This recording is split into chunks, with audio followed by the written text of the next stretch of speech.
Stage 14 was a pretty tough day in the mountains, 5,000 meters of climbing. Let's go through the power data. So first we just got the results up. Pogacar did not win, but he did win from the GC group.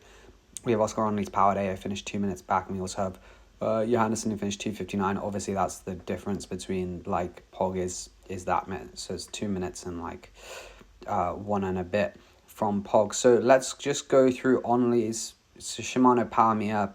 You're gonna complain, whatever. We just gotta do what we gotta do. We can look at VAM, but anyway, 5 hours, 313 normalized for 5 hours is a lot for a little lad.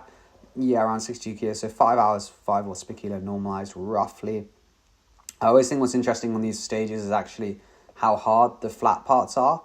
Like, it's not hard for him, but 290 normalized, I kind of thought it would be easier. Like, they are doing 50k an hour, but they are like pretty big roads, so that's kind of somewhat surprising that it was that hard. I mean, obviously I'll look at Johannesson's as well, but yeah, somewhat interesting. Tourmalet, pretty hard start if we look at the heart rate and like just the general power.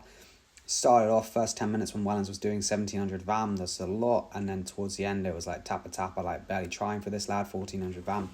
Obviously there's some altitude there at 2000 meters, but like this is actually like super easy for them. So you can see heart rate 157, like yeah, his heart's quite fried, but it's not that fried, so he still hits 190 sometimes. So yeah, then descent was the descent. I wonder if it was hard. Nah, actually very easy for a descent. Sometimes the descents, you'd be surprised how hard they are. Top of the Aspan, the actual hard part, again, 5.5 watt per kilo, 1600 VAM. Like, that's quite a lot still. Like, whole of the Tourmalet, 1500, then like close to 1600 on that one. Then we do the Parachute as well, close to 1600 VAM. So, like, pretty solid day out, like, the whole time, like 338 watts for 20 minutes. Like, yeah, it's not moving the needle in terms of tiredness for him, but it's like, it's not easy. Then in the valley, this part, like, yeah, actually pretty easy. 310 average, and again for the Aspan I think that was even less, yeah, like sub 300, so not too difficult. Again, the descent, was it hard? Not super easy. Average heart rate 120, but again not too crazy. 170 normalized, so a couple sprints but nothing crazy. And then we get to the final climb. So obviously Poggy uploads his data so we can have a look at how fast he went as well, but the kind of climb 17k, if we're going to do full of that, he did 5.7 watts per kilo. He actually lapped the kind of last categorized part, 360 watts, 5.8, 1600 VAM. You might go that, okay, why is it so high? Because like that seems higher than the other VAMs. Well, a lot of it he was probably pushing on his own. Like you can see he's doing 1600 VAM here, but he's actually on the front, so there's no drafting, and they do get a big draft. So kind of interesting. If we look at some of the peaks, when was the peak? 10 minutes, bottom of the Tourmalet. Interesting. Peak 20 minutes.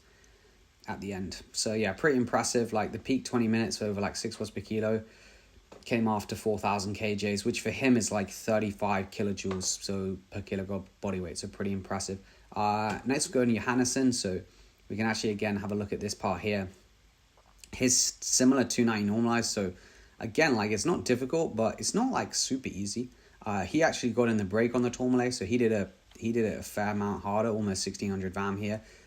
He averaged 350 watts for an hour almost, which is a lot. 5.6, like that is quite a lot, especially like because the bottom part he did more like, you know, this 20 minute stretch here he's doing 6 watts per kilo, so yeah, it's definitely hard. If we look at his peak 20 minutes as well, the bottom of it 380 watts, like that is a lot. And again, the VAM doesn't always match, but you never know how much they're drafting. You know, this is 26k an hour on 6%.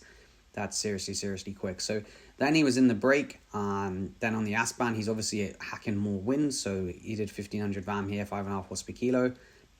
He's similar weight to Oscar Onley, I believe, as well, around like low 60s, 61, 62-ish. Again, here you can see there's some attacks going as well.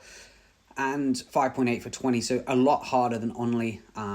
Really, he was only doing 5.5, so a fair amount more difficult, and this is kind of where you lose the time in the break. But yeah, the bottom part of this, he was obviously like, he did lose the time, so he did 5.6 for 48 minutes, which is still like a lot at the end of the stage. But you can see he obviously, like, the last part's somewhat different to Onley, a little bit less, pretty similar, 5.8. But the he also lost a lot of time at the end as well. He lost like almost 2 minutes. And realistically, he just stayed the same speed.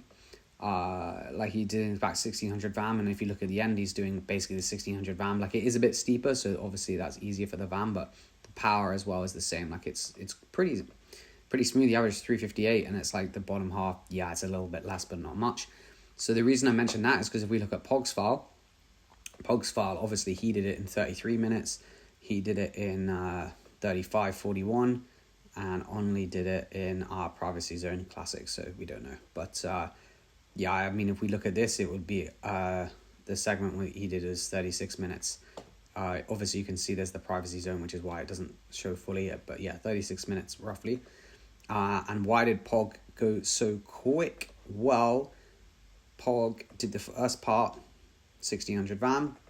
But when Fishman started launching, they then did the last 16 minutes at 1800 VAM. Last 12 minutes, 1800 VAM. So basically, he just can accelerate off to 1600 VAM while everyone else is on their limit. Peak 20-minute VAM, again, 1775.